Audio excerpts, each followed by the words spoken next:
Page 196. He pushes both my knees up to the bed so my behind is in the air, and he slaps me hard. Before I can react, he plunges inside of me. I cry out from the slaps and the sudden assault. I come instantly again and again, falling apart beneath him, and he continues to slam deliciously into me. He doesn't stop. I spent. I can't take this as he pounds on and on. Then I'm building again. Surely not, no.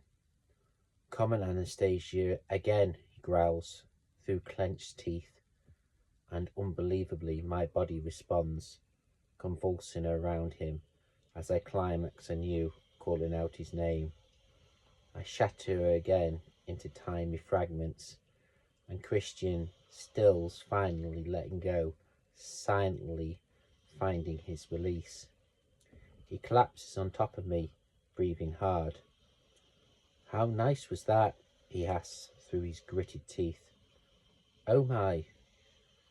I lie panting and spent on the bed, eyes closed as he slowly pulls out of me. He rises immediately and dresses. When he's fully clothed, he climbs back on the bed and gently undoes my bindings and pulls my t-shirt off. I flex my fingers and rub my wrists, smiling at the woven pattern imprinted on my wrist from the tie. I readjust my bra and he pulls the duvet and quilt over me. I stare up at him, completely dazzled, and he smirks down at me. That was really nice, I whisper, smiling coyly. There's that word again. You don't like that word. No, it doesn't do for me at all. Oh no, I don't know. You seem to have a very beneficial effect on you. I'm a beneficial effect now, am I? Could you wind my ego up any further, Mrs. Steele? I don't think there's anything wrong with your ego, but even as I say it, I don't feel the conviction of my words. Something crosses my mind, a fleeting thought, but it's lost before I can grasp it. You think? His voice is soft. He's laying beside me, fully clothed, as his head propped up on his elbow, and I'm only wearing my bra. Why don't you like to be touched? I just don't. He reaches over and plants a soft kiss on my forehead. So that email was your idea of a joke?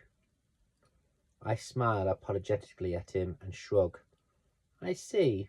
So you still like to consider my proposition? Your indecent proposal? Yes, I am. I have issues, though. He grins down at me, as if relieved. I'd be disappointed if you didn't. I was going to email you then, but you kind of interrupted me. Continuous interrupts. I see. I know you had a sense of humour somewhere in there. I smile. Only certain things are funny, Anastasia. I thought you were saying no discussion at all. His voice drops. I don't know yet. I haven't made up my mind. Will you collar me? He raises his eyebrows. You have been doing your research. I don't know, Anastasia. I've never collared anyone.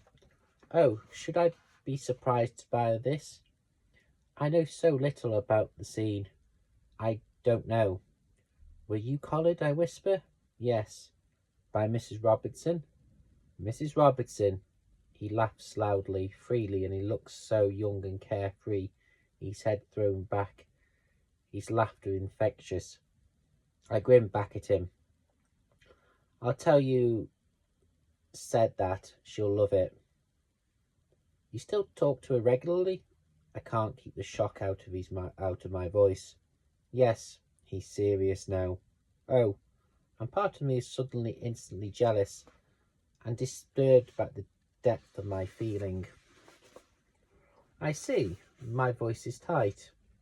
So you have someone you can discuss your alternative lifestyle with, but I'm not allowed. He frowns. I don't think I've ever thought about it like that. Mrs. Robinson was part of that lifestyle, I told you. She's a good friend now. If you like, I can introduce you to one of my former subs. You could talk to her. What? Is he deliberately trying to upset me? Is this your idea of a joke? No, Anastasia. He's presumed and shakes his head. No, I'll do this on my own, thank you very much. I snap at him, pulling the duvet up to my chin. He stares at me, at sea, surprised. Anastasia, He's lost for words. At first, I think, I didn't mean to offend you. I'm not allowed. I'm applaud. Applaud? I don't want to talk to one of your ex-girlfriends, slave, sub, whatever you want to call them. Anastasia Steele, are you jealous? I flush crimson. Are you staying? I have had a breakfast meeting tomorrow at the Heathman. Besides, I told you I don't sleep with girlfriends, slave subs, or anyone. Friday and Saturday were exceptions. It won't happen again. I can hear the resolve behind his voice. Soft, husky voice. I purse my lips at him. Well, I'm tired now. Are you kicking me out? He raises his eyebrows, amused, a little dismayed. Yes. Well, that's another first. His eyes more spectacularly. So, nothing you want to discuss now about the contract? No, I reply, predominantly. God, I'd like to give you a good hiding. You'd feel a lot better, and so would I. You can't say things like that. I haven't signed anything yet. A man can dream, Anastasia. He leans over me and grasps my chin. Wednesdays, he murmurs, and he kisses me lightly on my lips. Wednesday, I agree. I'll see you out. If you give me a minute, I'll sit up and grab my t-shirt, pushing him out of the way. Reluctantly, he gets off the bed. Please pass my sweatpants. He collects them from the floor and hands them to me. Yes, ma'am. He's trying unsuccessfully to hide his smile. I narrow my eyes at him, and I slip the pants on. My hair is a mess, and I know I'll have the face of Catherine Kavanagh and Kushner after he's gone. Grabbing a hair tie, I walk to my bedroom door, open it to check for Kate. She's not in the living room. I think I can hear her on the phone in the room. Christian follows me out. During the short walk from the bedroom to the front door, my thoughts and feelings ebb and flow transformingly. I'm no longer angry with him. I feel suddenly unbearable shy. I don't want him to go. For the first time, I'm wishing he was normal, wanting a normal relationship that doesn't need a 10-page agreement, a flogger, and carabiners in his playroom ceiling. I open the door for him and stare down at my hands.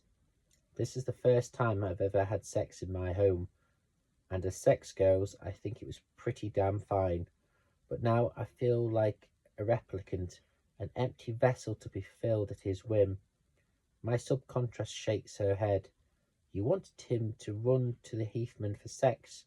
You had it express delivered. She comes across her arms and taps her foot with, "What are you complaining about?" look on her face. Christian stops in the doorway and clasps my chin, forcing my eyes to meet his. His brows creases. You okay? He asks tentatively, as he thumb lightly caresses my bottom lip. Yes, I reply. Though, in all honesty, I'm just not sure. I feel a paradigm shift. I know that if I do this thing with him, I will get hurt.